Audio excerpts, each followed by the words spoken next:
से विभक्ति में आएगा ये तृतीया विभक्ति में। सूत्र है संयुक्ते अप्रधाने, संयुक्तो अप्रधाने, संयुक्तो अप्रधाने।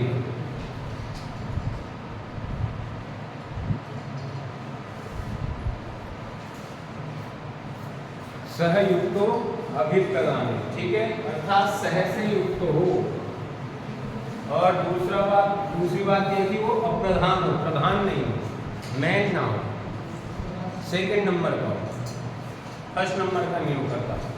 तो सह के युक्त में अप्रधान जो है उसमें क्या हो जाएगा, तृतीया विभक्ति हो जाएगी। सह मीन्स सात,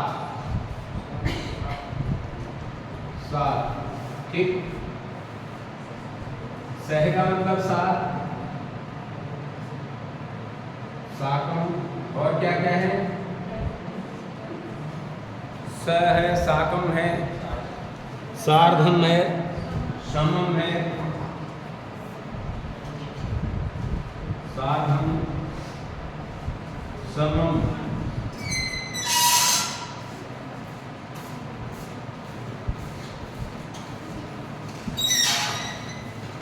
तो इनका अर्थ सबका एक ही है, ठीक है। सहमिन से भी सात, साकम मिन से सात, सार्धम मिन से भी सात में आ जाता है, और समम मिन से भी सात। तो जहां कोई किसी के साथ कोई क्रिया कर रहा हो तो वहां पर तृतीया विभक्ति का हमें प्रयोग करना है। इसकी हिंदी लिख लीजिएगा, सह के योग में, सह ब्रैकेट में डालेंगे सात, साकम सात, सार्धम सात, समम सात। सात के योग वाले शब्दों में जो अप्रधान होता है उसमें तृतीया विभक्ति का प्रयोग होता है।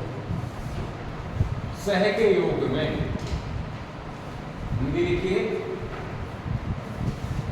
सह तथा सात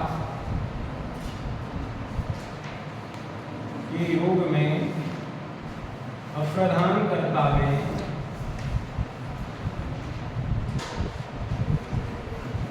तृतीया विभक्ति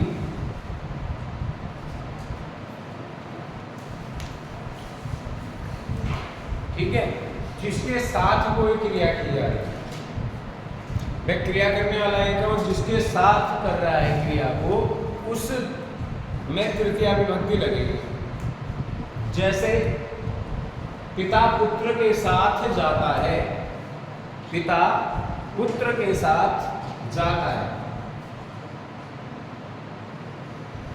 पिता पुत्र के साथ जाता है। यहां जाने की क्रिया कौन कर रहा है, पिता कर रहा है, परंतु किसके साथ कर रहा है, पुत्र के साथ कर रहा है। तो पिता में तृतीया नहीं लगेगी, जिसके साथ हो रही है उसमें तृतीया विभक्ति का प्रयोग कर देंगे। तो पुत्र के साथ जा रहा है तो पुत्र में तृतीया विभक्ति लगा देंगे, ठीक है। और यदि मित्र के साथ जा रहा है तो मित्र में तृतीया हो जाएगी। श्याम के साथ जा रहा है, श्याम में, यानी कि जिसके साथ जो क्रिया की जा रही है सह के अर्थ में उसमें तृतीया विभक्ति लगा देंगे। अब पिता है, जनक, जनक मीन्स पिता, ठीक। अब पुत्र है, पुत्र का तृतीया क्या बनेगा, पुत्रेण। जैसे रामेण, बालकेन, अश्वेन, गजेन, छात्रेण, सब ऐसे बन जाएगा पुत्र का पुत्रेण। जनकः पुत्रेण। अब यहाँ सात के लिए कितने शब्द हैं, स है, साकम है, सार्धम है, तो किसी को भी लगा लो आप। जनकः पुत्रेण सह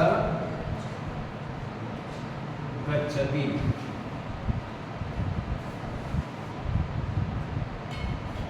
अहम श्यामेन सार्धम पठामि। मैं श्याम के साथ पढ़ता हूँ या पढ़ती हूँ, ठीक है।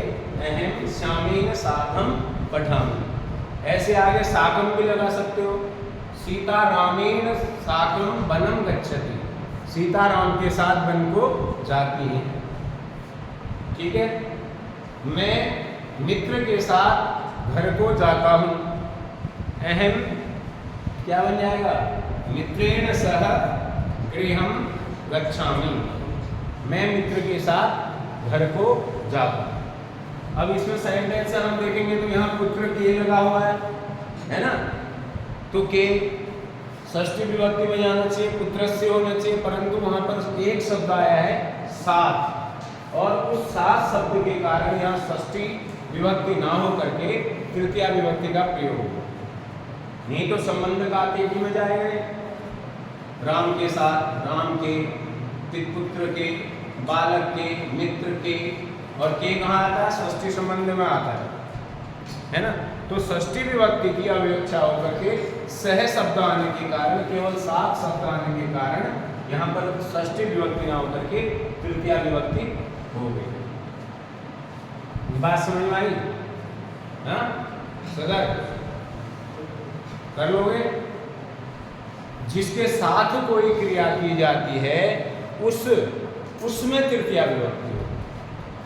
मैं राम के साथ खाता हूं, तो किसके साथ खाने की क्रिया हो रही है? राम के साथ खाने की क्रिया हो रही है, तो राम में तृतीया विभक्ति लग जाएगा, तो हो जाएगा क्या? अहम रामेण सह खादामि, अहम रामेण साकम खादामि, अहम रामेण साधम। कर लोगे? बहुत सरल भी है, बहुत छोटा सूत्र भी है। सहयुक्ते अप्रधाने। आगे चलें? मिटाऊं? अगला सूत्र बोलो।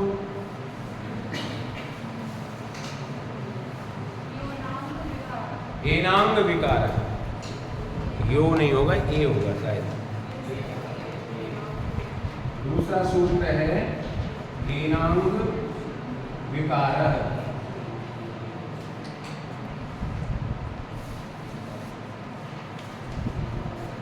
एनांग विकार है, ये भी तृतीया विभक्ति का है, कर्ण कारक है। ठीक है। साधकतम करणम और कर्तोपकरण योज तृतीया, ये दो इसके फर्स्ट के सूत्र हैं। ये कारक करण किसे कहें और कर्ण में कौन सी विभक्ति होती है? तो एन अंग विकार, एनांग विकार, जिस अंग में विकार हो,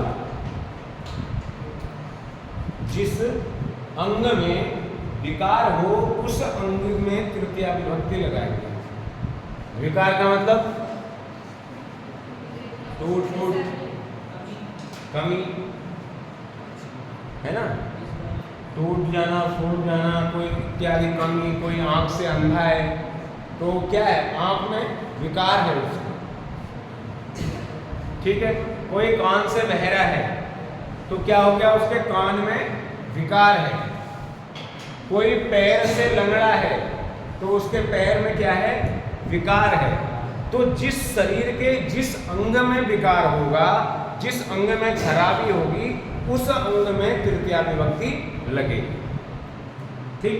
इसका हिंदी लिखो।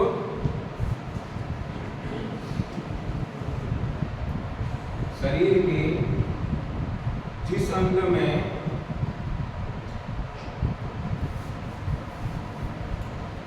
विकार होता है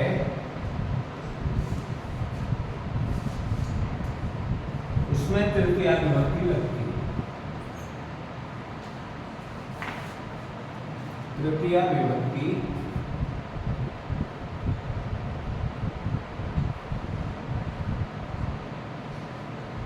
सूत्र याद रखना है। सूत्र याद रखोगे तो अर्थ समझ आ जाएगा अपने। एनांग विकार जब कहा तो अंग में विकार को उसने अपने आप दर्शा दिया। शरीर के जिस अंग में विकार होता है उसमें तृतीया विभक्ति प्रयुक्त होती है। जैसे कान से बहरा है,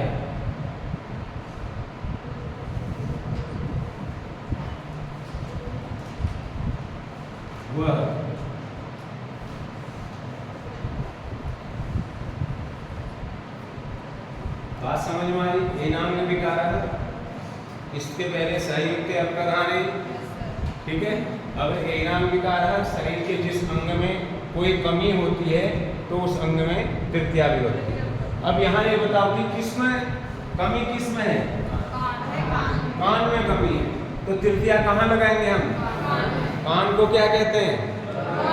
कर्ण, ठीक। तो बना के दिखाओ, सेंटेंस बनाओ तो।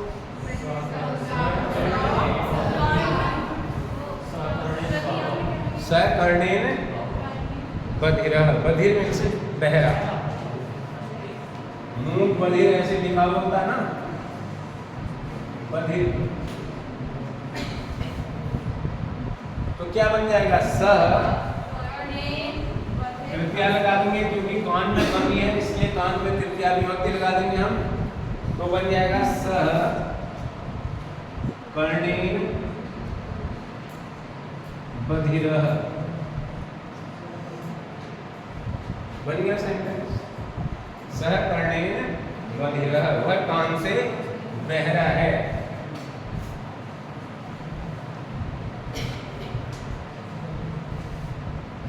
आंख से काना है।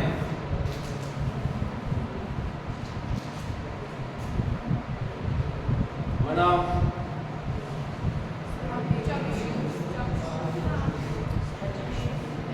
चक्षु भी होता है, नेत्र भी होता है, सरल शब्द है नेत्र। सह नेत्रेण, ये बोलते हैं सह नेत्रेण काणः अस्ति। सह मीन्स हुआ नेत्रेण, नेत्र के द्वारा, काणः अस्ति, वह आंख से। अरे कहते वो आंखों से कान है, तो फिर क्या चेंज हो जाएगा यहाँ पर? यदि हम यहाँ ये कहें वह आंखों से काना है, तो कहाँ पर चेंज हो जाएगा? नेत्रेण में, तो उसकी जगह बन जाएगा नेत्राभ्याम, है ना। नेत्रेण नेत्राभ्याम नेत्रे, रामेण रामाभ्याम रामई, बालकेन बालकाभ्याम बालकै, छात्रेण छात्राभ्याम छात्रै। तो क्योंकि आंख दो ही होती है, इसलिए वो हमेशा द्विवचन में ही प्रयुक्त होगी। अगर किसी ने लिखा हुआ आंखों से काना है, तो इसका मतलब ये नहीं आंखों से लिख दिया तो हम बहुवचन में ले जाए, क्योंकि आंख बहुवचन होती नहीं है। तीसरी आंख होती है, परंतु हम लोगों के पास नहीं है वो आंख। तीसरी होती है, सबके अंदर है, ऐसा नहीं है कि किसी के अंदर नहीं है, पर वो जागृत नहीं हो पाती है हर किसी में, ठीक है। उसको जागृत करने के लिए बहुत तप की साधना की जरूरत पड़ती है, इसलिए फिर तीसरी आंख खुल जाती है। और जब तीसरी आंख खुलती है तो ही हम फिर सत्य को प्रत्यक्ष रूप से देख पाते हैं। अभी तक हम सपने में जी रहे हैं सब लोग। तो शरीर के जिस अंग में जहां पर विकार हो, कमी हो, उस अंग में तृतीया विभक्ति लगाओगे तो आपका सेंटेंस सही होगा, ठीक है। सह, एक और लिख लो, सह पादेन, पैर से, पैर से, पाद मीन्स पैर। अभी ये हंस रही है। अरे नहीं, किसी और बात कर। खंजर,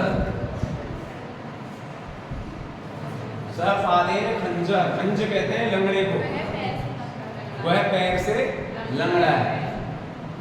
कर लोगे? तृतीया विभक्ति के बहुत छोटे छोटे सूत्र हैं, बंद करो, आगे बढ़े।